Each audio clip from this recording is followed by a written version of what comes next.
আসসালামু আলাইকুম রহমতুল্লাহ বরাকাতু। আলহামদুলিল্লাহ ওসসালাতু ওয়াসসালামু আলা রাসূলিল্লাহ বাদ।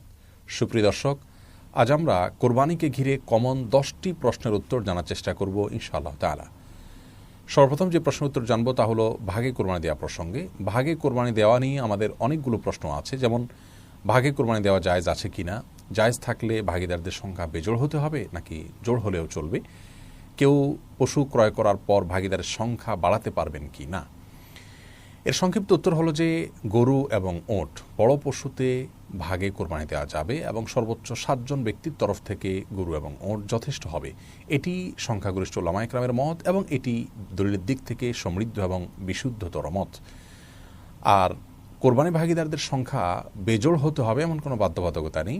জোড় বেজোড় যে কোনো সংখ্যক ভাগীদার হতে পারবেন, সর্বোচ্চ 7 পর্যন্ত। তবে একটি ভাগ একাধিক ব্যক্তি নিতে পারবেন না বা একাধিক ব্যক্তির তরফ থেকে একটি ভাগ হতে পারবে না।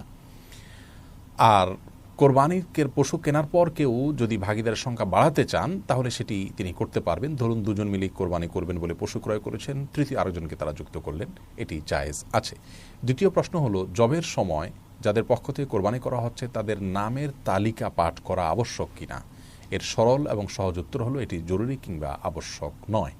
তবে যদি কেউ করতে পারেন তাহলে সেটি ভালো, মুস্তাহাব। সহিহ মুসলিমের হাদিসে বর্ণিত হয়েছে রাসূল করিম সাল্লাল্লাহু আলাইহি সাল্লাম তার কোরবানি পশু জবাই করার সময় বলেছিলেন, বিসমিল্লাহ আল্লাহুম্মা তাকাব্বালহু মিন মুহাম্মদ ওয়া মিন আলি মুহাম্মদ ওয়া মিন উম্মতি মুহাম্মদ, যার অর্থ হলো আল্লাহ আমি আপনার নামে এটি জবাই করা শুরু করছি, আপনি এটাকে কবুল করুন মুহাম্মদের পক্ষ থেকে, তার পরিবারের তরফ থেকে, তার উম্মতের তরফ থেকে। এই জন্য কোরবানি যাদের পক্ষ থেকে করা হচ্ছে জবের আগে তাদের নামগুলো উল্লেখ করে, নাম পাশাপাশি বাবার নাম এভাবে যদি উল্লেখ করা হয় অমুকের সন্তান অমুক, এরকমভাবে সবার নাম উল্লেখ করে যদি বলা হয় আল্লাহ সবার তরফ থেকে আপনি কোরবানি কবুল করেন, এরপরে ছুরি চালনা করা হয়, এটি মুস্তাহাব, এটি উত্তম, জরুরি বা আবশ্যক কোনো বিষয় নয়। তৃতীয় প্রশ্ন হলো কোরবানির গোশত ভাগীদারদের মাঝে যদি অনুমান করে বন্টন করা হয় সেটি উচিত হবে কিনা। এর উত্তর হলো না, এটি উচিত হবে না, বরং যথাসম্ভব পরিমাপ করে সমান হারে সবার মধ্যে বন্টন করা উচিত এবং কর্তব্য। এটা অনুমান করে ভাগ করা উচিত নয়। 4 নম্বর প্রশ্ন হলো গোশত কয় ভাগ করতে হবে, 3 ভাগ করা আবশ্যক কিনা। এর উত্তর হলো যার যার ভাগের গোশতকে তিনি 3 ভাগে বিভক্ত করে বন্টন করা বা ব্যবহার করা এটি মুস্তাহাব। 1 ভাগ নিজের জন্য, 1 ভাগ আত্মীয় স্বজন প্রতিবেশী তাদের জন্য, এমনকি যিনি কোরবানি করেছেন এমন কাউকে উপহার হিসেবে পাঠানো যেতে পারে। আরেক ভাগ হলো গরিব অভাবী দুঃখী মানুষদের জন্য। কিন্তু এই 3 ভাগ করাটা জরুরি কিংবা আবশ্যক নয়, এটাকে হেরফের বা কমবেশ করাতে কোনো অসুবিধা নেই। 3 ভাগে করতে পারলে উত্তম এবং ভালো। আপনি চাইলে গরিবকে একটু বাড়িয়ে দিলেন কিংবা প্রতিবেশীদের জন্য একটু বেশি রাখলেন কিংবা আপনি নিজের জন্য একটু বেশি রাখলেন, তাতে কোরবানির কোনো অসুবিধা হবে না। 5 নম্বর প্রশ্ন হলো ঋণ করে কোরবানি করা যাবে কিনা। এর সরল উত্তর হলো ঋণ করে কোরবানি করা যাবে যদি আপনি পরবর্তী ঋণ পরিশোধের ব্যবস্থা থাকে, আপনি সেই জায়গা থেকেই ঋণ পরিশোধ করে দিবেন, এরকম আশা যদি থাকে আপনি অবশ্যই ঋণ করে কোরবানি করতে পারবেন। তবে ঋণ করে কোরবানি করা কারোর জন্য আবশ্যক নয়। আপনি যদি অভাবী হন ঋণ করে কোরবানি আপনার জন্য করা উচিত হবে না যদি ঋণ পরিশোধের আপাত দৃষ্টিতে আপনার কাছে কোনো ব্যবস্থা না থাকে এবং যার কাছে ঋণ করছেন তাকে যদি আপনি ঘোরাতে হয় সে আশঙ্কা থাকে তাহলে ঋণ করে কোরবানি না করাই উচিত। তবে যদি দেওয়ার ব্যবস্থা থাকে, জোরালো আশা থাকে, তাহলে আপনি ঋণ করে কোরবানি করতে পারবেন। 6 নম্বর প্রশ্ন হলো মৃত ব্যক্তির তরফ থেকে কোরবানি করা যাবে কিনা। যদি যায় তাহলে তার গোশত বন্টনের পদ্ধতি কি হবে। এর উত্তর হলো মৃত ব্যক্তির তরফ থেকে কোরবানি করা যাবে। নবী করিম সাল্লাল্লাহু আলাইহি সাল্লামের তরফ থেকে আলী রাদিয়াল্লাহু তাআলা কোরবানি করেছেন। অতএব নিজের মা বাবা কিংবা অন্য কোনো আত্মীয় স্বজনের তরফ থেকে যারা মৃত্যুবরণ করেছেন তার তরফ থেকে আপনি কোরবানি করতে পারেন।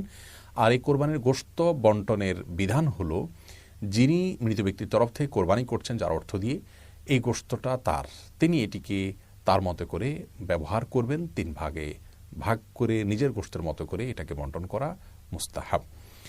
আর যদি কোনো ব্যক্তি মৃত্যুর আগে ওসিয়ত করে যান কোরবানির জন্য তাহলে সেই কোরবানি গোশত আবার সম্পূর্ণটুকু দান করে দেবে গরিবদেরকে। এটা তার ওসিয়ত যারা প্রতিপালন করেছেন তাদের হক নয়, এটা গরিবের হক।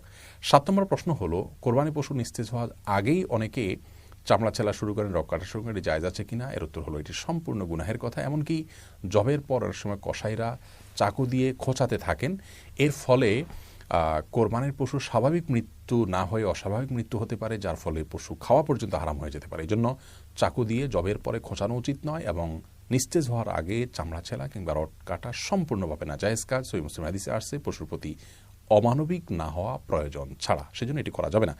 8 নম্বর প্রশ্ন হলো অনেক সময় দেখা যায় বুড়ি পরিষ্কার করতে দেয়া হয় এবং যাকে দেয়া হলো তাকে বলা হয় যে এটা পরিষ্কার করার পর তুমি কিছু নিও, আমাকে কিছু দিও। এটি জায়েজ আছে কিনা? এর সরল উত্তর হলো এটি জায়েজ নাই। কারণ নবী করিম সাল্লাল্লাহু আলাইহি সাল্লাম কোরবানির পশুর গোশত যারা প্রস্তুত করেন তাদেরকে কোরবানির পশুর গোশত দিয়ে কোনো কিছু দিতে নিষেধ করেছেন। সেজন্য এটি জায়েজ নয়। আপনি হয় সম্পূর্ণ বুড়ি কাউকে দিয়ে দিবেন, অথবা তাকে দিয়ে পরিষ্কার করার পর তাকে টাকা দিবেন, বুড়িটা আপনি নিবেন, কিন্তু পরিষ্কার করার বিনিময়ে কিছু বুড়ি তিনি নেবেন, এটি জায়েজ নয়। 9 নম্বর প্রশ্ন হলো অমুসলিমকে কোরবানি গোশত দেওয়া যাবে কিনা? উত্তর হলো অমুসলিমকে কোরবানি গোশত দেওয়া যাবে, কোনো নিষেধাজ্ঞার ব্যাপারে নাই। 10 নম্বর প্রশ্ন হলো কোরবানি গোশত কতদিন রেখে খাওয়া যাবে, ফ্রিজে রেখে খাওয়া যাবে কিনা? এর উত্তর হলো যে কোরবানি গোশত ফ্রিজে রেখে খাওয়া যাবে এবং কতদিন রেখে খাবেন এটি একান্তই আপনার ব্যাপার। এক্ষেত্রে শরীয়ত কোনো সীমানা নির্ধারণ করে দেয়নি যে এর মধ্যে কোরবানি গোশত খেয়ে শেষ করতে হবে। আল্লাহ তাআলা আমাদের সকলকে প্রতিটি ইবাদত সঠিক এবং শুদ্ধ রূপে সম্পাদন করার তৌফিক দান করুন। আসসালামু আলাইকুম ওয়া রাহমাতুল্লাহি ওয়া বারাকাতুহু।